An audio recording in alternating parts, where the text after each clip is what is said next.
ମହାରାଜାଙ୍କର ଜୟ ହଉ। ମହାରାଜ, ମୋ ବାରିରେ ଭଲ ଗୋଟେ ବଡ଼ ଚମ୍ପା କଦଳୀ କାନ୍ଦିଏ ହେଇଥିଲା। କାଲି ସନ୍ଧ୍ୟାବେଳେ ତ ଚୋରି ହେଇଯାଇଥାନ୍ତା ଆଉ। ସବୁଥର ବାରିରୁ କଦଳୀ ଚୋରି ହୁଏ, କିନ୍ତୁ କେହି ମୋ ହାବୁଡ଼ରେ ପଡ଼ନ୍ତି ନାହିଁ। କିନ୍ତୁ କାଲି ହାବୁଡ଼ରେ 2 ଜଣ ପଡ଼ିଛନ୍ତି। କିନ୍ତୁ ତାଙ୍କ ଭିତରେ ଜଣେ କିଏ ଚୋର, ଆଉ ଜଣେ କିଏ ଭଲ ଲୋକ। ଜଣେ ଅନ୍ୟ ଜଣକୁ କହୁଛି ସିଏ ଚୋରି କରୁଥିଲା, ମୁଁ ଆକୁ ଧରି ପକେଇଲି। ଆର ଜଣ କହୁଛି ସିଏ ଚୋରି କରୁଥିଲା, ମୁଁ ଧରି ପକେଇଲି। ହେଲେ ପ୍ରକୃତରେ ସତ କିଏ କହୁଛି? ପ୍ରକୃତରେ ସବୁବେଳେ ମୋର କଦଳୀ କିଏ ଚୋରି କରୁଥିଲା? ଏସବୁ ବିଷୟରେ ମହାରାଜ ଟିକେ ତଦନ୍ତ କରନ୍ତୁ, ମୋତେ ନ୍ୟାୟ ଦିଅନ୍ତୁ। 20-25ଟା ମୋର କଦଳୀ ଚାଲିଗଲାଣି। ମୋତେ ଲାଗୁଛି ରାଜଦରବାରରୁ ସୈନ୍ୟ ପଠେଇ ତମ କଦଳୀ ବାରି ଜଗେଇବାକୁ ପଡ଼ିବ। ଏବେ ତ ତମର ଯେତିକି କଦଳୀ ଯାଇଛି, ସେ 2 ଜଣଙ୍କଠୁ ତା ମୂଲ୍ୟ ଆଦାୟ କରିବାକୁ ପଡ଼ିବ। ଇଏ କ'ଣ କହୁଛ ମହାମନ୍ତ୍ରୀ? ମୋତେ ଲାଗୁଛି ସେ 2 ଜଣଙ୍କ ଭିତରୁ ଜଣେ ଚୋର, ଆଉ ଜଣେ ଭଲ ଲୋକ। ଯଦି 2 ଜଣ ଯାକ ଚୋର ହେଇଥାନ୍ତେ, ଚୁପଚାପ୍ କଦଳୀ ଚୋରି କରି ପଳେଇଥାନ୍ତେ। ଜଣେ ଚୋରି କଲାବେଳେ ଆଉ ଜଣେ ତାକୁ ନିଶ୍ଚୟ ଦେଖିଛି, ଆଉ ସେ ତା'ର ପ୍ରତିବାଦ କରିଛି। ଆଉ ଚୋର ଧରା ପଡ଼ିଯିବା ଭୟରେ ଅନ୍ୟ କିଛି ବୁଦ୍ଧି ନ ପାଇ ସେଇ ଲୋକଟିକୁ ଦୋଷୀ କହୁଛି। ମହାରାଜ, ଏମିତି କଥା ଯଦି ସନା ବାବୁଙ୍କୁ ଡକାଯାଉ, ଆଉ ସେ 2 ଜଣ ଲୋକଙ୍କୁ ଡକାଯାଉ, ସନା ବାବୁ ଆର ସମାଧାନ କରିବେ। ହଉ ଠିକ୍ ଅଛି, ସେ 2 ଜଣଙ୍କୁ ଡକାଯାଉ।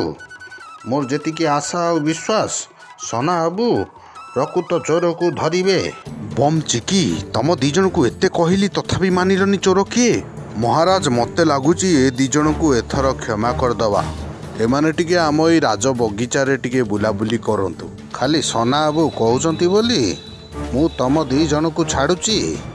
ମୁଁ ଏକ ଅମାନିଆ ଅବୋଲକରା, କେବେ କାହା ପାଖେ ମୁହିଁ ଦିଏ ନା ଧରା। ବମ୍ ଚିକି, ଦେଖ ସେଠି ଗୋଟେ ପିଲାଟେ ବେହୋସ ହେଇଗଲା। ଚାଲ ତୁରନ୍ତ ତା ପାଖକୁ ଯିବା।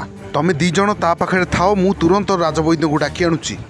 ଭାଇରେ, ଆଜି ସିନା ଧରା ପଇଲୁ ନାହିଁ, ଦିନ ଆସିବ ତୁ ଧରା ପଡ଼ିବୁ। ସବୁବେଳେ ଭାଗ୍ୟ ତୋ ସାଥ ଦେବ ନାହିଁ। ବେକାର ପର ଜିନିଷ ଉପରେ ନଜର କାହିଁ ଦେଉଛୁ? ପୁଣି ମୋତେ ଫସେଇ ଦେବାକୁ ବସିଥିଲୁ। ନାଇଁ ମ ଚକମାଚୁର।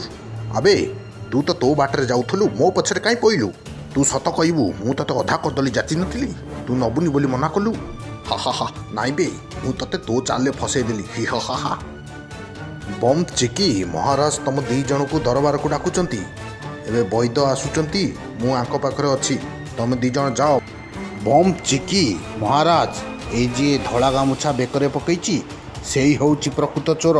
ନାଇଁ ମ, ସବୁ କାହାଣୀର ଗୋଟେ ନାୟକ ଥାଏ, ଗୋଟେ ଖଳନାୟକ ଥାଏ। ଆଉ ଏ କାହାଣୀର ନାୟକ ମୁଁ। ସନାବାବୁ, ବିନା ପ୍ରମାଣରେ ଆମ ଦରବାରରେ ଏମିତି ହୁଏନି। ସନାବାବୁ, ତାକୁ ଦୋଷୀ ସାବ୍ୟସ୍ତ କରିବା ପୂର୍ବରୁ କ'ଣ ପ୍ରମାଣ ରଖିଛ କୁହ? ବମ୍ ଚିକି, ବଗିଚାର ଯେଉଁ ପିଲାଟି ବେହୋସ ହେଇଯାଇଥିଲା, ସେ ହେଉଛି ପ୍ରକୃତ ପ୍ରମାଣ। ପ୍ରକୃତରେ ସେ ବେହୋସ ହେଇନଥିଲା, ମୋ କଥାରେ ସେ ବେହୋସ ହେଇବାର ଅଭିନୟ କରୁଥିଲା।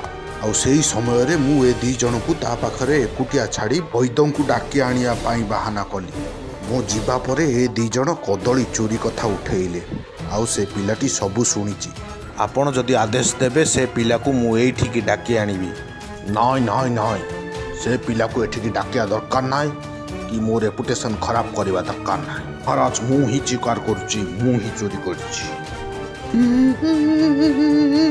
ତମ ଅପରାଧ ପାଇଁ ତମକୁ ନିଶ୍ଚୟ ଦଣ୍ଡ ମିଳିବ। ତମକୁ 15 ଦିନ ମାଗଣାରେ ତା ଜମିରେ ଖଟିବାକୁ ପଡ଼ିବ। ସନା ବାବୁ, ତମେ ଚୋରକୁ ଧରି ଦେଇଥିବାରୁ ତମକୁ ବି ପୁରସ୍କୃତ କରାଯିବ।